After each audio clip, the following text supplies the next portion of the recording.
Reprise des pourparlers inter-burundais en Ouganda. Environ 70 personnalités composées de représentants du gouvernement, de la société civile et de l'opposition se sont retrouvées à Entebbe ce 28 décembre 2015.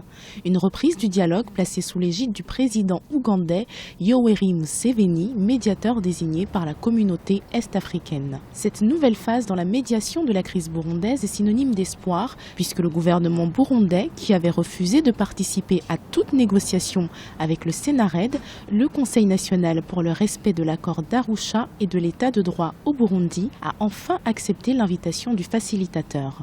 Nous pensons que c'est le début d'une ère nouvelle qui doit trancher avec le drame qui est en train de se passer. On va siéger en tant que Sénarède parce que c'est un mouvement qui se veut une alternative à la déconfiture actuelle. Ces pourparlers d'Entebbe interviennent alors que l'Union africaine a annoncé le 19 décembre 2015 l'envoi d'une mission de maintien de la paix composée de 5000 hommes au Burundi. Une mesure que le gouvernement burundais rejette fermement. Nous sommes contents que le dialogue ait commencé.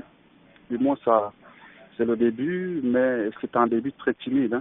Nous croyons qu'il y a l'urgence, donc la force d'interposition doit être là. On a commencé les négociations aujourd'hui, mais c'est remis le 6 et entre-temps. Est-ce qu'on sait quand ces pourparlers vont prendre fin? Je ne crois pas que c'est demain.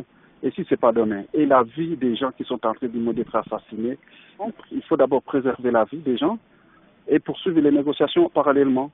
La rencontre de ce 28 décembre 2015 est avant tout symbolique.